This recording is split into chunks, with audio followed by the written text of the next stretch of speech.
Hi, Sherry and Kathleen. I hope you're hearing me tonight. Hi, Katia.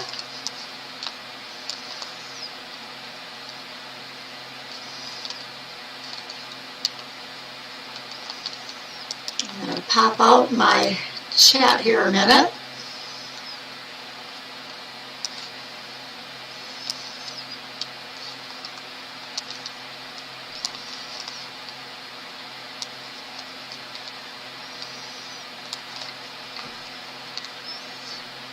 You can't hear me. Okay.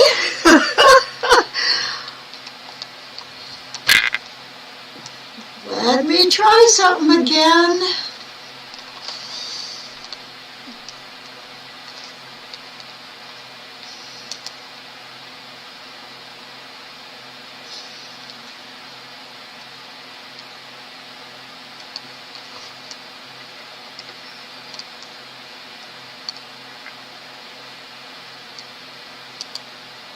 Okay, so are you hearing me now? I hope so. Oh, great, thanks.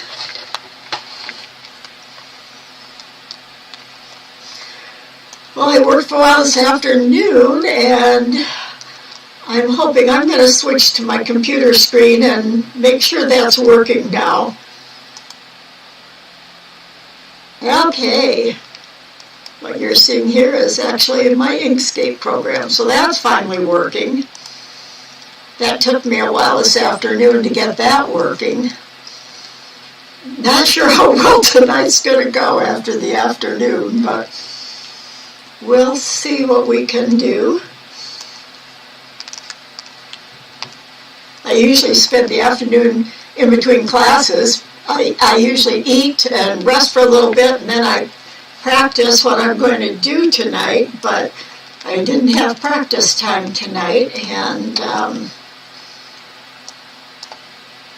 both because of trying to get the screenshot to come up and because my younger brother called and to let me know about my older brother who's back in the hospital again. So I just have a feeling he's not going to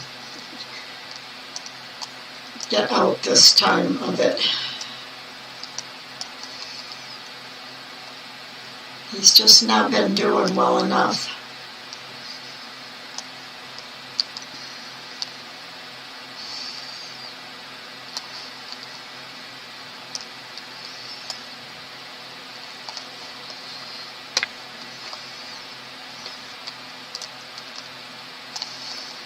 I'm awfully rusty again.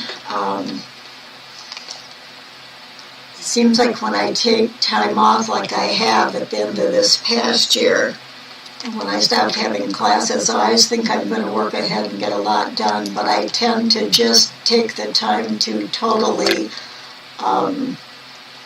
keep my mind off teaching and off of tatting and until I get back into it again. So I have been watching quite a few videos on Inkscape myself to learn more things, so we'll see tonight how it works. How are we doing? Oh, it's just 6:33 by my clock, so as usual, it'll probably be a few minutes before other people get in here. Have any of you played with the program? Have any questions or confusion trying it out? Have you had a chance?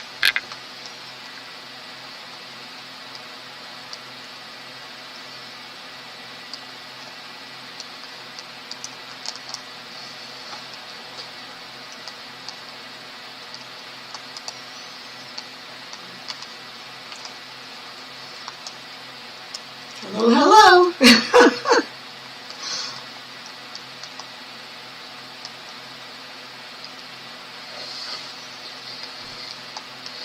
I'm going to grab my tea here a minute. It is not sitting on my table tonight.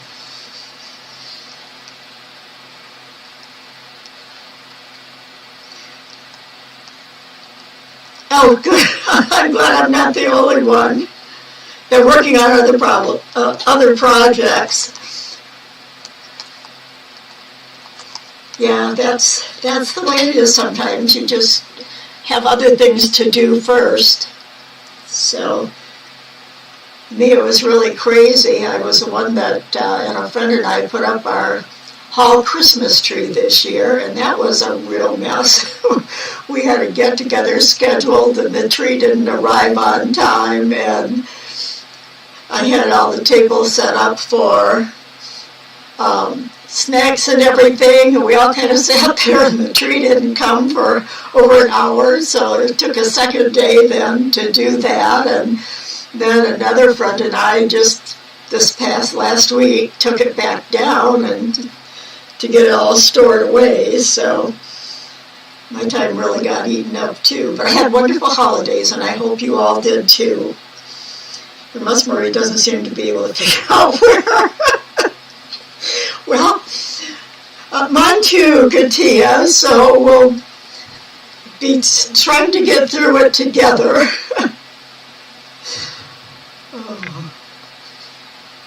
I did find a new way to make a nice shaped teardrop shape, though, for our rings. Hi, Janella. We're just talking, Janella, about how our muscle memory is not working really well for working in the program, especially with the new changes. So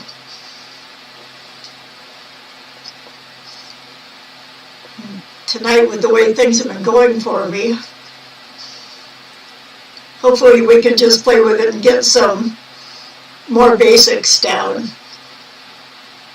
I am going to show you, I don't think ever showed you exactly how to set your grid up if you want to use a grid. I haven't been using a grid at all, but I'm going to use it tonight and show you what I had to do to get it set up to match my settings. Because I always work in inches. How many of you work in inches, and who works in millimeters or some other unit of measure when you're working in a program like this?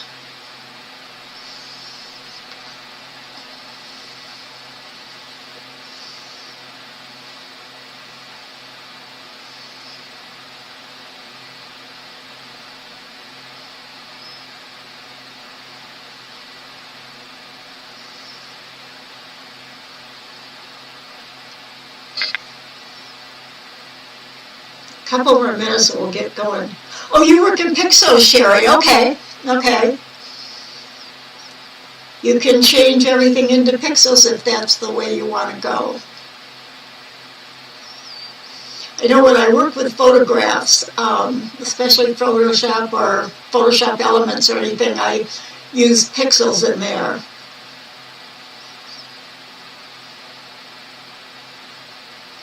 Inches, okay.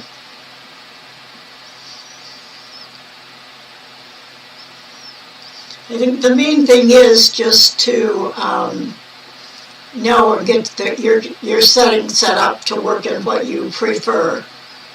And I have mentioned before that this is not an image editing program like Photoshop. It's vector-based, but you can still work in pixels, and especially in your measurement units. Even though the basics of the system doesn't show pixels on the screen. Okay, well, you will see that, Sherry, because I work in inches.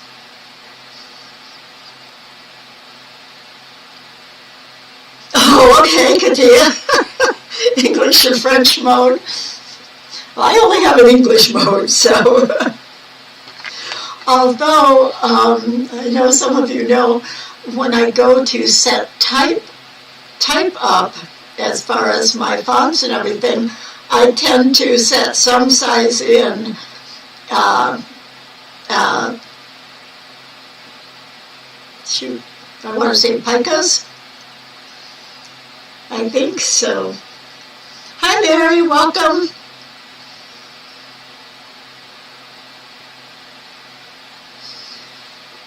Okay, I think it's about time to get started. Do you have any questions before we start, Mary?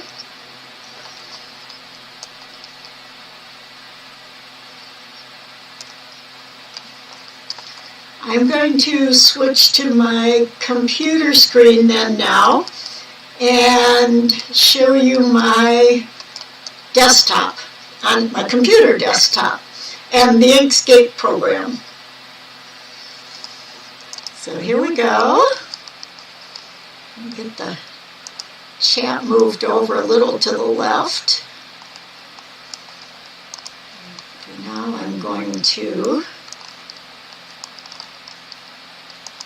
close down the rest of the YouTube studio. And here I have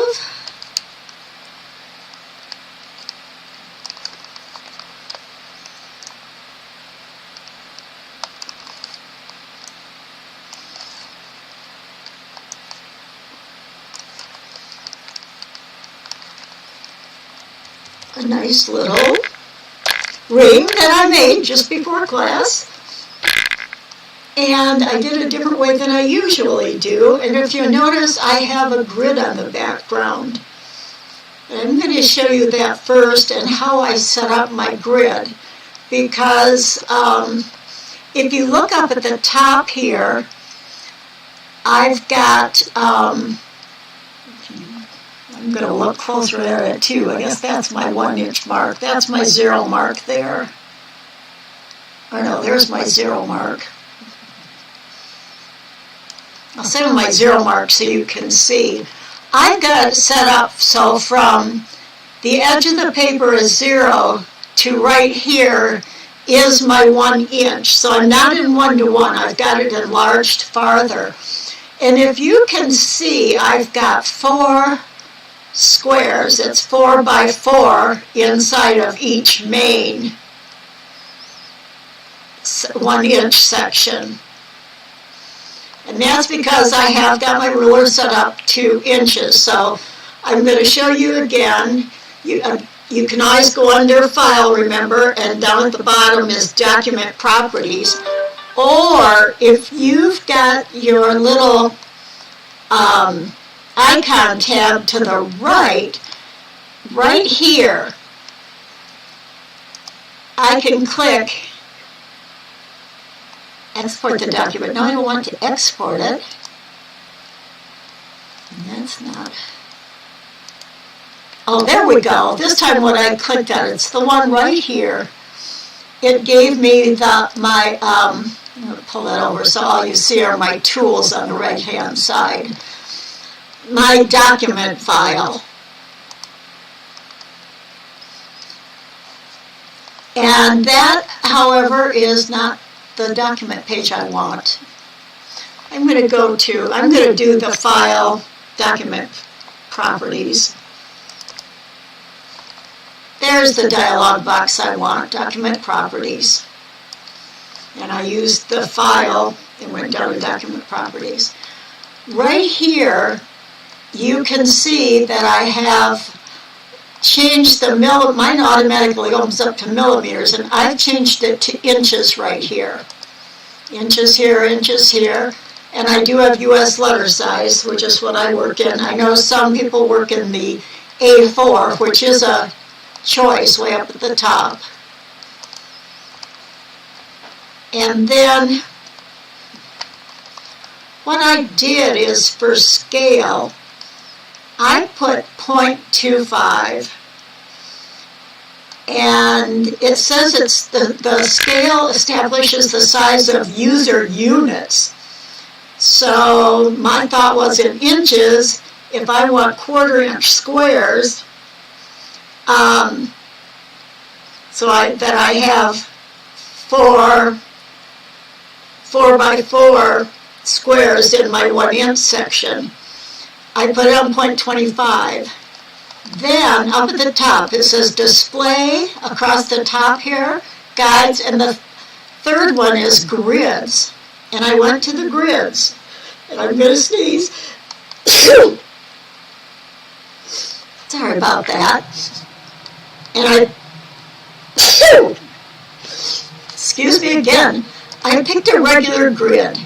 I've never worked with it. The other choice is an axonometric grid. So I'm using a rectangular grid. And it does say here, enabled, visible, snap to visible grid lines only, and align to page. Now over on the right, if you look down at the very bottom listing, it says major grid line every, I put down 4, and I think if I change it down to 0, did I get anything? I lose my smaller, no, I haven't lost my smaller ones, so maybe that doesn't make a difference. Oh, you know what? That's changing the color. It's making the, okay, if I put it down to 0, all my squares are the same color. If I put it, go up, and I stopped at 4, go down even farther, like right here, I've got it set at 4. My 4x4 lines are much lighter than my 1" by 1" lines, and I like that better. So now I'm going to go to making. I'm going to close the documents and go to making this.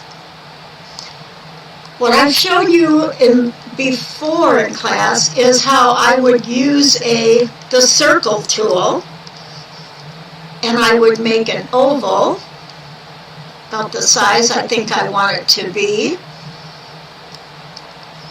And now again, this is a circle as an object. It doesn't have any nodes. If I put on the node tool, you'll see nothing changes. So I have to go up to path, object to path. Now that I have a path, I should have, did I not have it selected? Oh, I didn't have it selected. It has to be selected before I go to path and change object to path. Now I've got pixels. And I would take this very bottom one and just go up to the very first of these 4 with the colored red dots on them. The very first one is I selected the bottom node, and I double-clicked it once, and you can see it turned blue. If I double-click it a second time, it goes right to a point. I'm going to zoom in.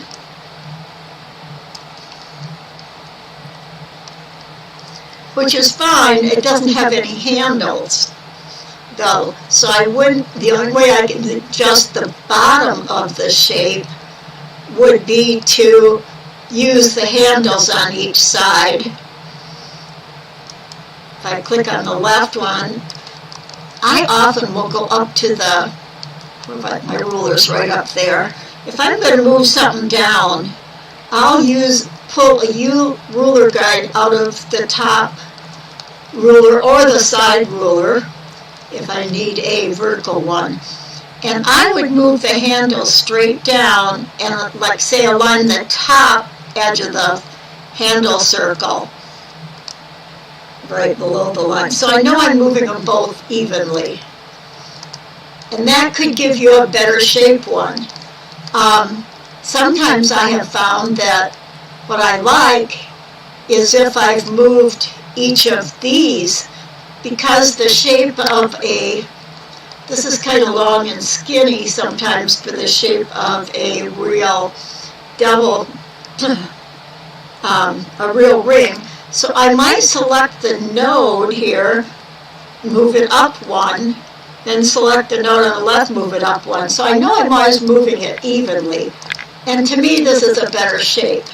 Another way you'll be able, whoops, I don't want preferences. Another way you can tell is obviously, and I think I have one in here. Do I, or did I take it out? No, I took it out. The shape of a real ring. The other thing too is, like this first one I made is fatter, and that you can sometimes get if you want to shorten it up and make it fatter. Then you can always go left and right and make it wider or shorter. And it's good to then have a sample pulled up. Now, I didn't open up another document last week and show you how to import. So I'm going to do that right now to see how it's coming out according to one of my actual tatted rings. Excuse me, our ear has been so dry that the movement, when the heat's on, the dust is making me sneeze and my throat gets dry because our humidity inside has been so low. Okay. I'm going to go to File, Import, right here in the middle. And there's one other way I can do this. I'm going to go to one of my ring samples and just double click on it, or I can click on it, and when I click on it, I can see that I've got my sample card, and then I can just say open, or double click automatically. Now you're always going to get this dialog box, which tells you about adding it and things in the current file, but all you have to do, I ever do, is just click OK for that. Occasionally a second box will come in, and I would click OK on that too. Now, what you see is that the old one that I had that on has the grid showing on top of it. So I think at the moment I'm going to turn off the grid. Well, maybe I'll just zoom in. We can still work here because I want the grid for when I talk to you. Now, this has probably come in on the same layer as my page because I didn't go to a new layer. Now, layers are, if you've worked in Photoshop or Photoshop Elements or Adobe Illustrator, and I know other programs too have layers. And what layers are, it's as if you have a stack of transparencies or clear plastic, one on top of another, and you can add these in this program so that you can arrange and show and hide different layers. And that's how we keep things separate, because when you go to select some, like if I want to select my, notice here I'm moving my ring around, and now I can't move my background page around because I've got to go to layers. You can open layers up by going, let's see, Alt, oops, I don't want that to come up, that's my other program. By going, I can go to layers and layers and object and open. Otherwise it's Shift Control L. And it pops up over here on the right. We can change the width of that some. If you go too far, it pops into the right panel. And you have to use the little, right here, the three little teeny dots right there. My mouse is rolling over, and pull it open from there. I think I should be able to close it part way. Let's see if I can get it to just be, well, maybe I'd have to open my program up farther, so I'm just going to scroll here. I've only got one layer. If I click on the drop-down arrow to see what's on the layer, it's got page 1, there's my path, there's my second ring that I drew, and here's the first ring that I can do. See, it highlights as it's on it. So I've got page 1 here. That's the page I imported. I really don't want it to be on layer 1. I want it to be on a separate layer so I can move it and use it separately from my drawn paths. So what I'm going to do is go up to this, just up in the upper right here. You see it looks like a little white piece of rectangle paper, and it's got a plus sign. I can click on that and add a new layer. And it says layer 2, but what I want to call it is I'm just going to call it import. It's my imported image of my thread samples, my ring samples. And then I'm going to say add. Now, I've added this layer, but my page is not on it yet. If I select the page, and watch if I click the eye over here to the right. If I click the eye and close it, my page disappeared, my imported page. Click on it again and it's back. I could even lock it. To the right there's a lock so that it can't be moved once it's in place. So I'm going to put it in place now. I'm just going to click on this page 1, and I'm going to drag it up over the top of the import folder and drop it. Now it is it's on the import page. So if I lock the import page here, and I'm going to lock page 1 also, you'll see I can't move it at all. I can still move my drawn ring because notice when I click on my ring it's on path 15 and the other one is path 16, and they are both on this layer 1. And I could double click on that and call it, whoops, oh, I got something else up while I was typing. Drawn rings. So I can label every layer I use. So I'm going to label that. I'm going to unlock my page 1 just so I can move it. I want it, maybe I can't move and select the whole thing. Now I'm selecting other things too. I think I moved oh no, they're still, my rings are still down there. And yeah, this is, shoot.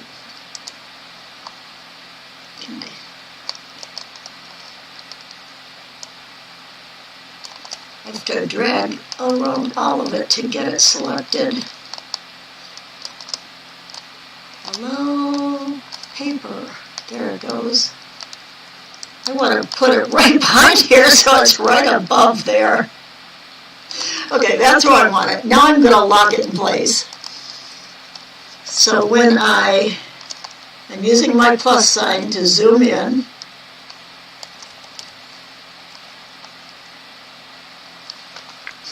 looks like I have it above one of my rings here.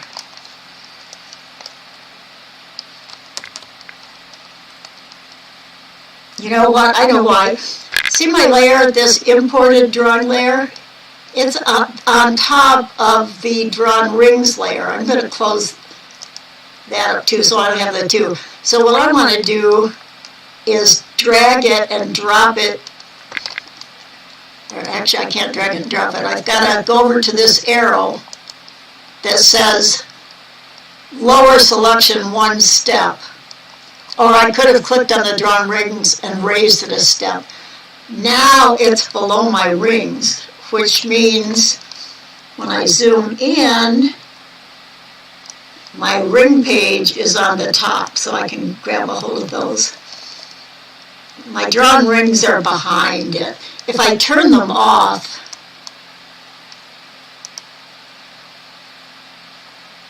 oops, not my drawn rings. If I turn off my import, or my imported layer, you can see now that I just have my page.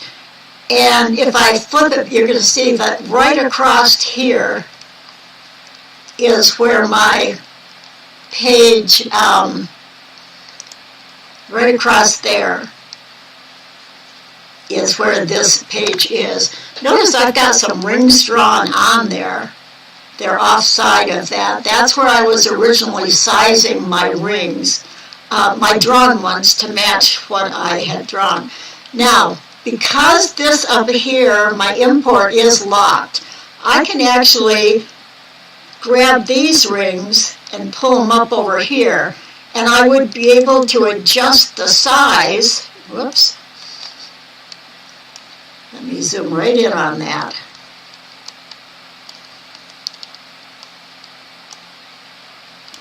And here's where I could now, I'm going to hold, to keep the proportions, I'm going to hold Control. If I pull over here, oh, it came out pretty good as far as the shape of my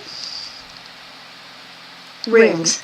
Now it's always, do you want to put the your drawn shape right on the edge so it shows where the outside of the ring is? Or would you put it midway? Obviously not in the middle. That wouldn't represent the true size of the ring. So I tend to make it the size that close to the size of the outer edge.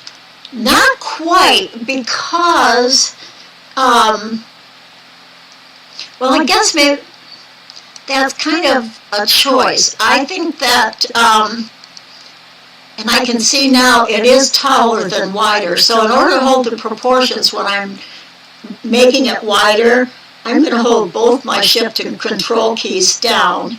So I can bring it a little wider and then make it a little shorter.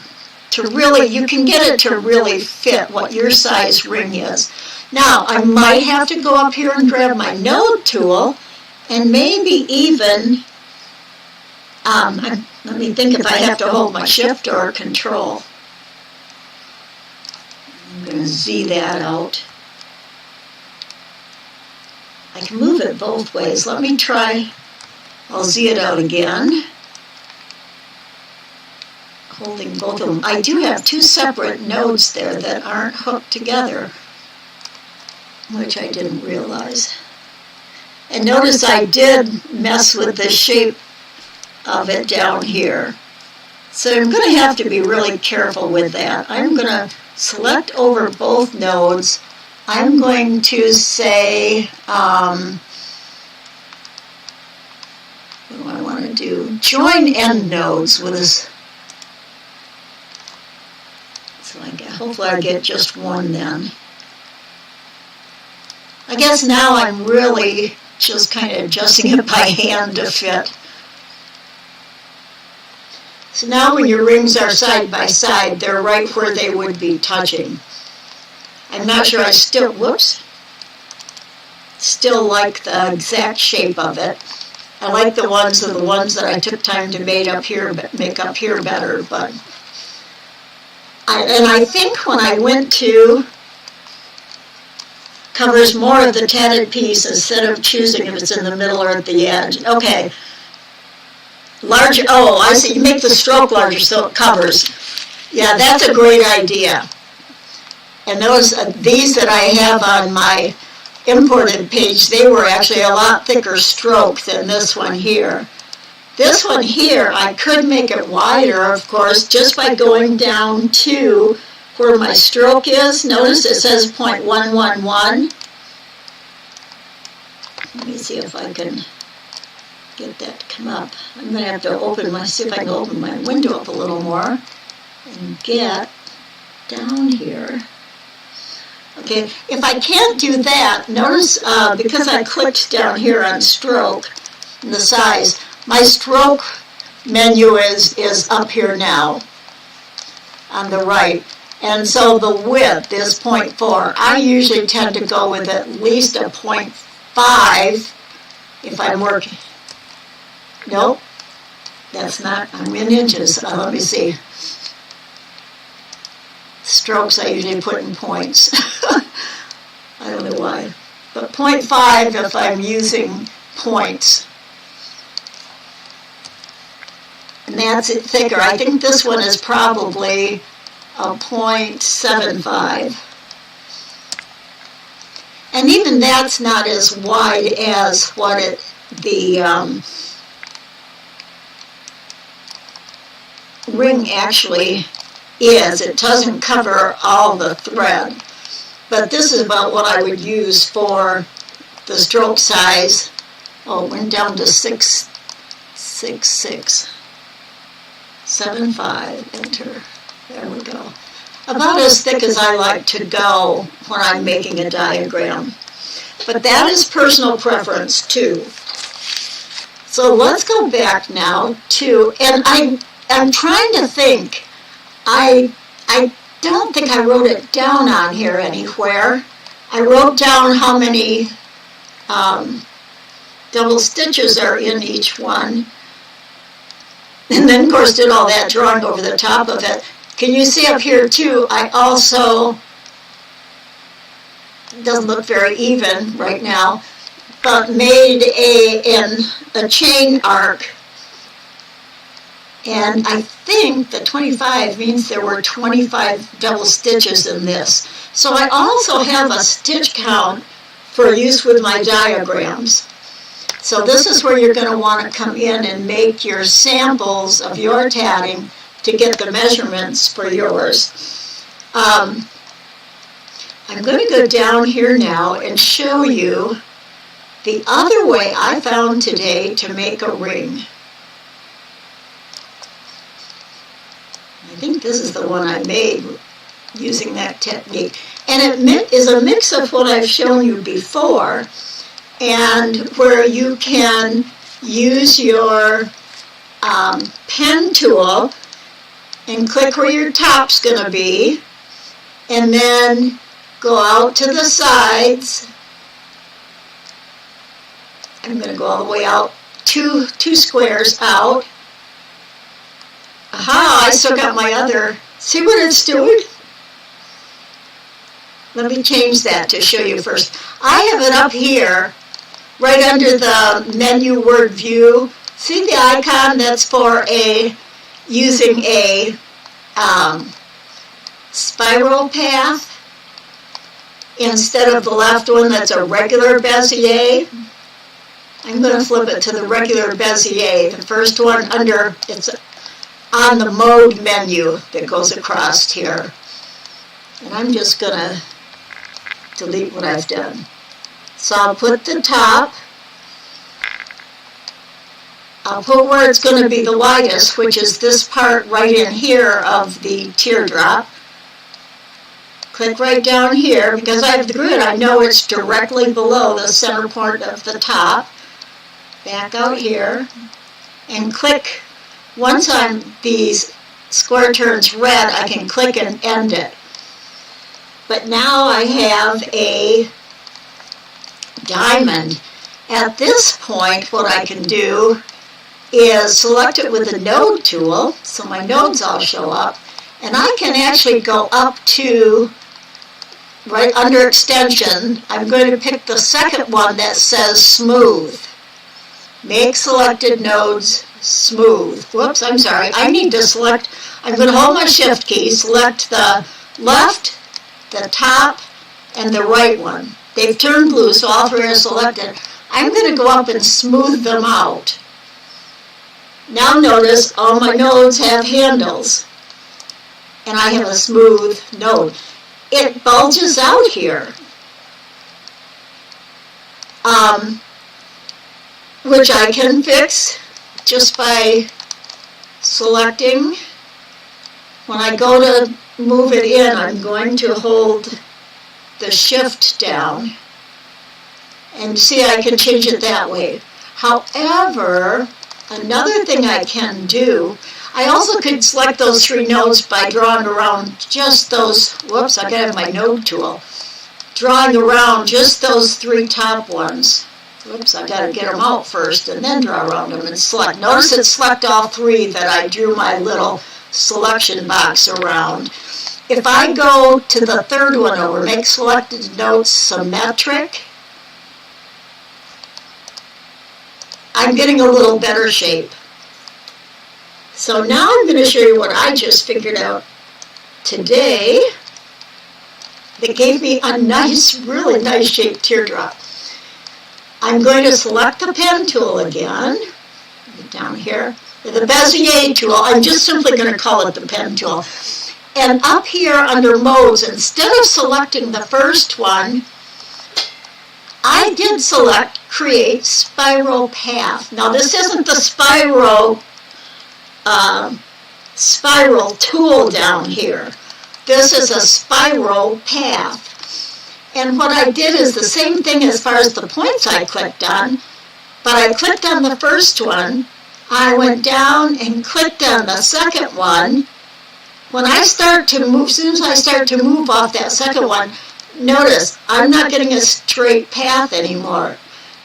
But I still can go down and click on the direct to down one, and then notice it'll do all kinds of things, but I went back up and clicked on the top. No, I didn't. Okay, hold on a second. Let's try that again. I think what I did is I didn't go right back up and click on the top. Let's see. Okay. I'm getting my pen tool and the spiral is selected. Here, here, here. I missed out selecting this over here. Here, and then there. And I got that. So then, it's really strange. The first time I came out with an oval that was, now see, okay. I can pull that up and I have an upside down one. I could have pulled the other way too. But for some reason, it gave me a much smoother line than when I made the last one, remember, and it had these, this one's upside down, let me turn it around. So you can see the difference. Remember on this one, I got these wide points at the side, where the side points were that I clicked on. And by using that spiral tool, it gave me the same thing, but in a much smoother shape around, rather than going out to this little, almost starting to make a pointy edge instead of a nice smooth. So that spiral tool is really interesting and can give you a really nice shape. Again, I just used my pen tool, clicked on my Bezier tool, or my spiral mode. Whoops. Again, I did something funny. Click, click, click, click, and back to the beginning. And then my node tool. Now see, I must have, I went over 3 on this side instead of 2. Can you see that? Here's my vertical center. I went over 2 squares. On this one I have 3. So I'm going to pull it back into 2. Uh-oh. I think I closed my whole program.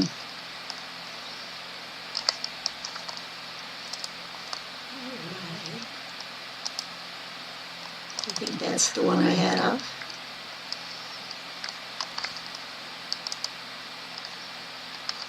Nope, that wasn't. I clicked the last one I had up and it's not coming up. Well, at this point maybe I'll say, does that make sense to everybody?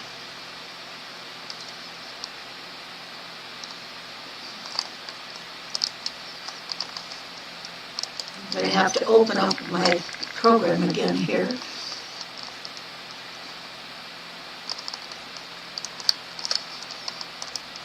I'm going to do open recent.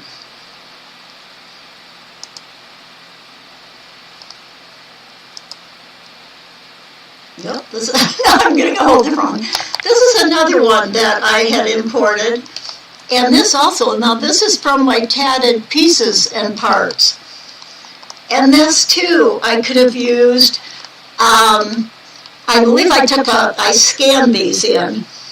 And any one of these, as long as I don't have them labeled as to what size threads, but any one of these I could use for making my rings and chains. Yes, method 2 is easier, yeah.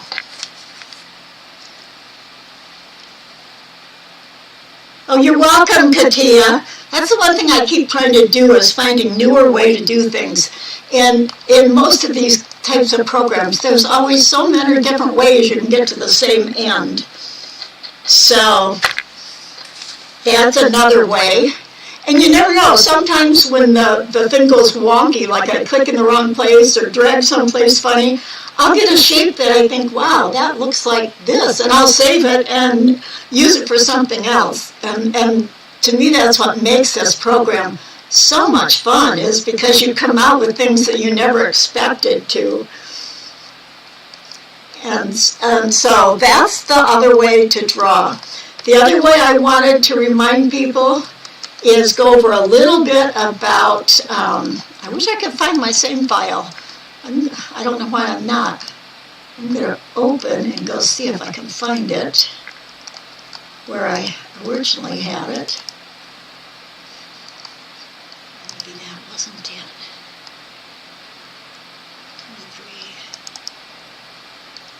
23. I probably won't be able to find it again, not knowing where I put it. That's terrible. I was starting to, whoops.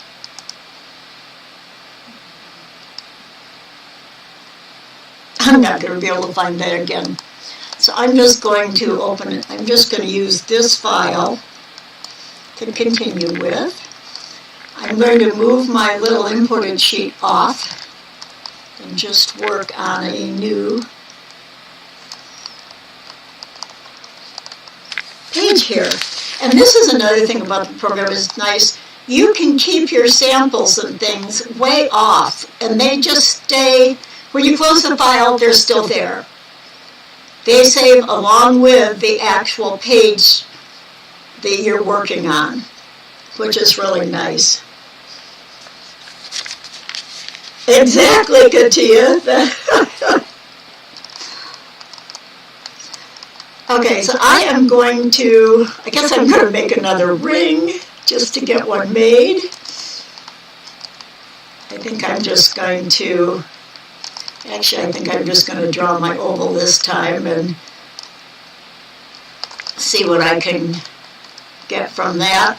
Change it under path. I'm going to change it to a path for nodes. No, I don't want you to show me the node tool. I just want to click on the bottom one.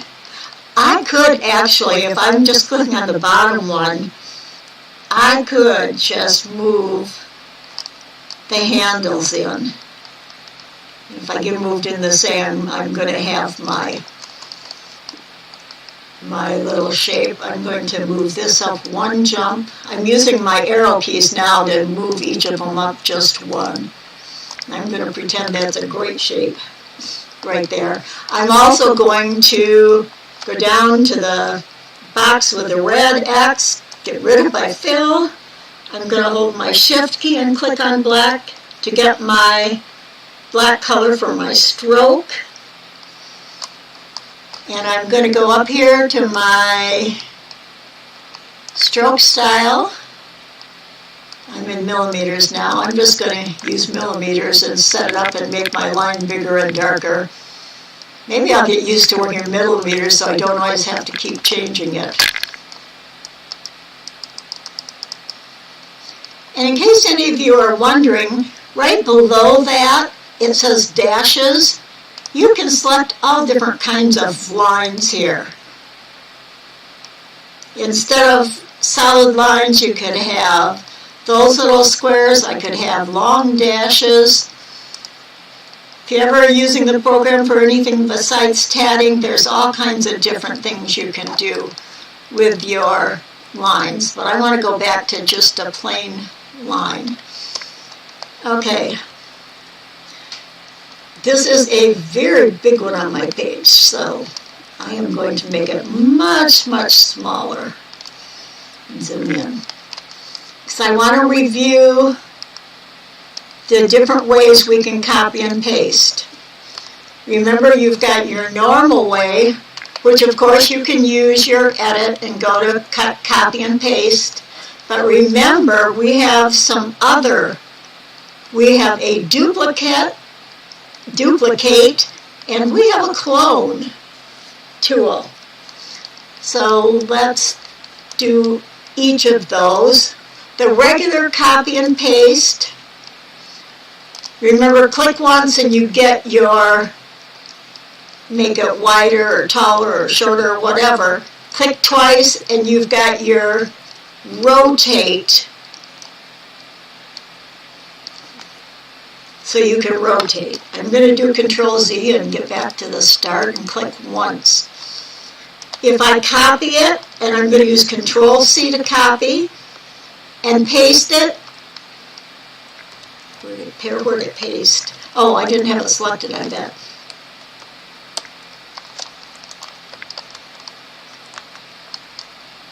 I think I'm hitting my keyboard too hard. Control copy, Control paste. It just pastes randomly. I must have done it twice. I'm going to select those and get rid of them. If instead of Control C, I do Control D, I'm going to get a duplicate. It doesn't paste wonky. It has pasted itself right over the first one.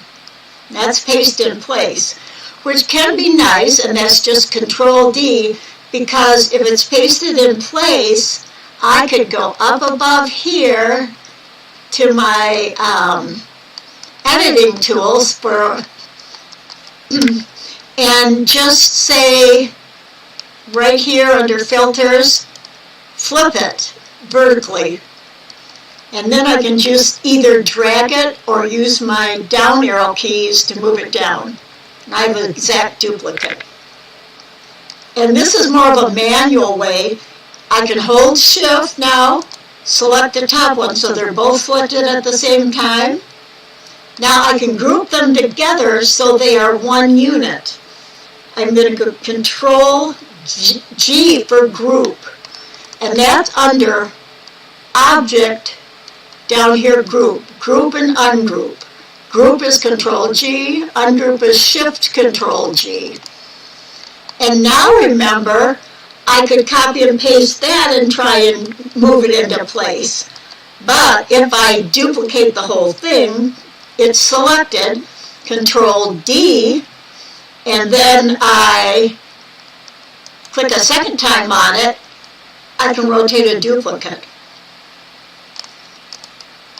So there's a nice 4-ring one. Now, I can't spread them apart because they're hooked together in groups of 2. And the size of them doesn't actually fit to add more in at the size that I made them. But remember also, I'm going to back out here, ungroup them. I could make them smaller, or I could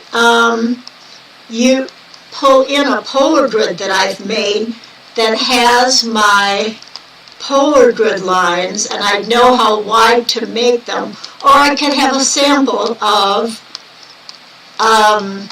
like a 6-ring daisy or something. I keep hitting something on my keyboard and closing my program. I don't know what key I'm hitting with my left hand, or what I'm...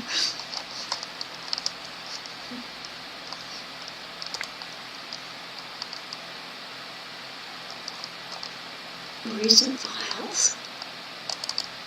That should be my recent file, but if it's not the right one, it's a different one. I don't know why this one's always on top for recent.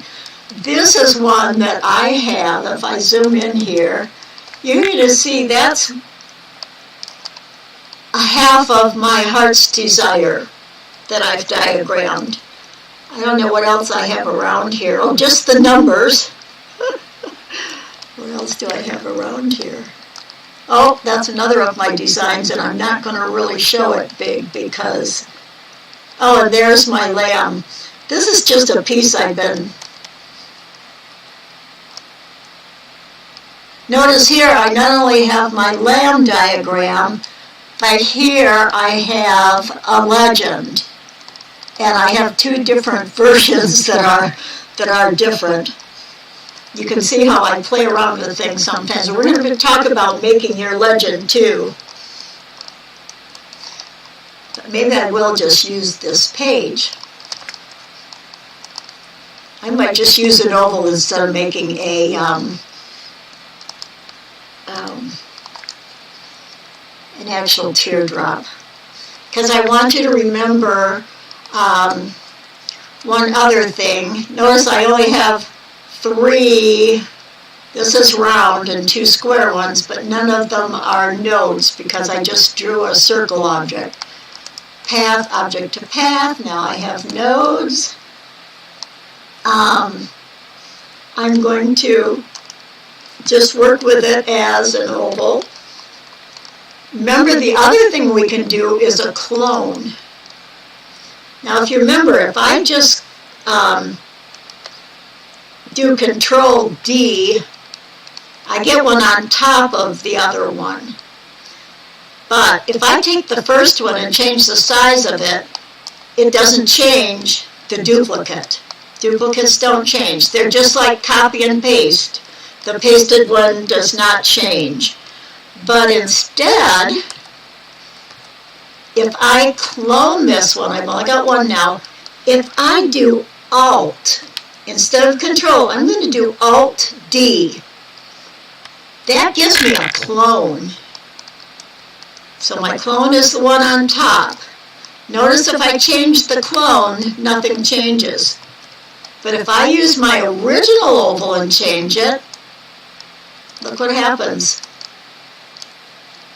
A clone, as long as you keep track of what's your original one, a clone changes whenever you change the original one. So if you had, put them into a circle and they didn't all fit, and you knew that you hadn't tatted this piece yet, you knew you wanted that to be like a smaller daisy or something, you could then just change this one,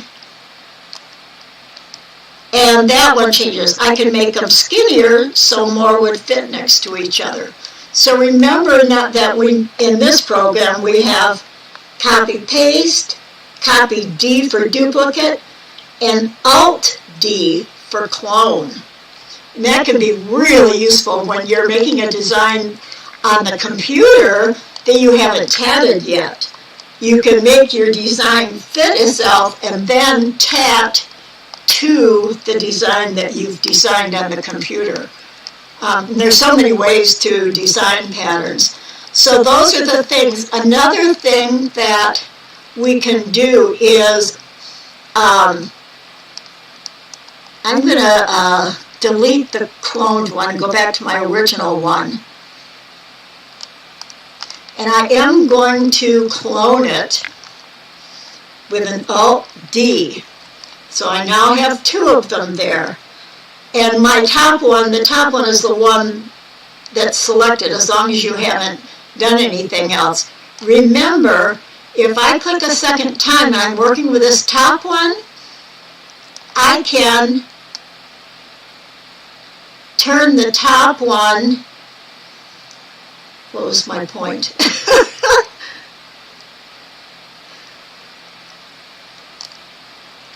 Okay, I can just turn and rotate it. I'm going to go back. Instead, I'm going to take the center point. This is the center point for rotation. It's a rotation center. Right now, that square I just rotated was rotating around this rotation point. If I drag that straight down and put it there, now if I rotate, I'm rotating, everything is going to be rotated around where the center of rotation is. And the other thing is, not only can I, let me get back to it there, not only could I rotate it by changing, putting the rotation point down there, but as I drag, if I get it right next to there and I'm still holding it, I haven't let go of the mouse, I hit the space bar, it has dropped another copy. So every time I hit the space bar, I can just drop another copy.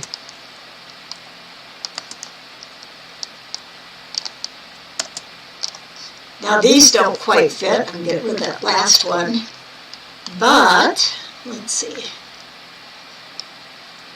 I can't remember now if those stay as clones or not. They do. They stay cloned. I mean, the clone works for all of them, even though they were ones that I dropped. Now, if I skinny them down a little, I'm almost going to get them to fit in there if I'm just making a design. Now, if I was going to move these, unless I wasn't worried about exactness, I could do that. Otherwise, I can pull out guidelines to get them straight or where I want.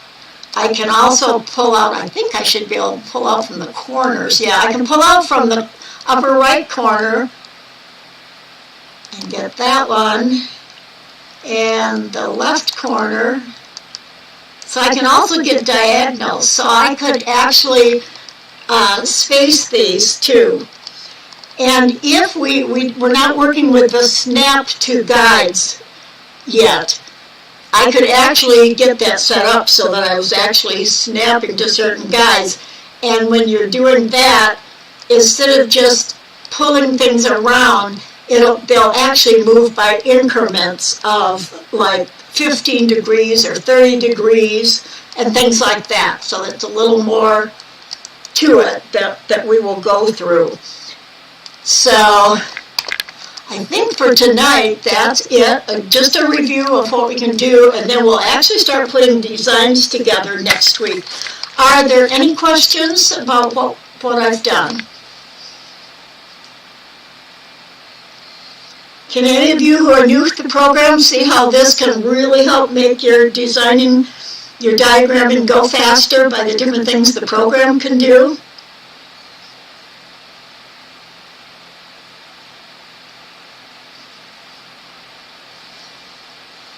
So I think play around with it, play around with these things.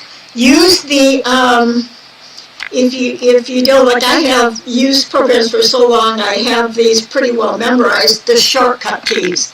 But using the shortcut keys rather than always going up and going edit copy, edit paste, edit do this, the shortcut keys make your work so much faster and easier.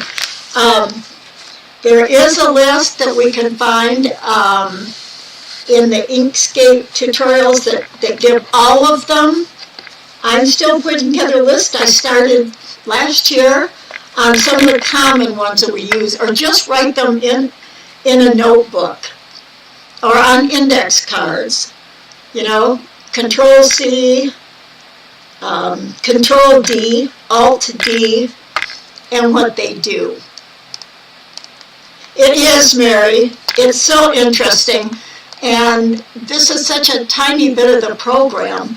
And it's so nice, you know, you don't have to erase things. You can just hit a key and delete them. Select them and hit your delete key at the top of your keyboard, or Control Z to undo them. And it just makes growing your design so much faster. And it's fun to design this way. There are some people who actually designed a lot of their motifs right. They skip the paper and pencil and just start diagramming. I think,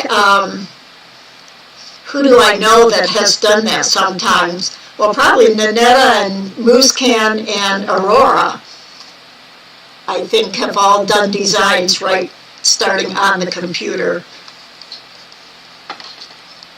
Oh, thank you, Sherry. Yes, please like the videos. And this week, tomorrow, I will get all the replays up for you.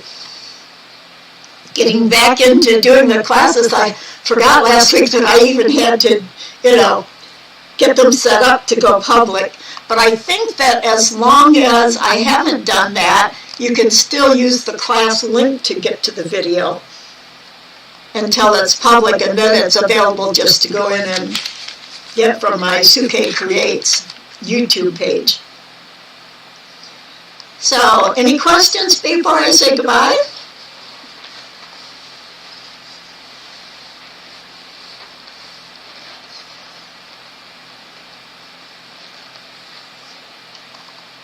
Before you go, you might notice this list of my layers and all the things. Path this and path that with numbers. I do have snowflake guides, huggy animal, I don't know what that is, picots, heart outline. Remember that naming your layers can really help. Wonderful, Sherry. That's exactly the perfect thing to do. And I look forward to seeing it. So for now, I'll say goodbye until next week. Have a good week. Happy designing. Bye-bye.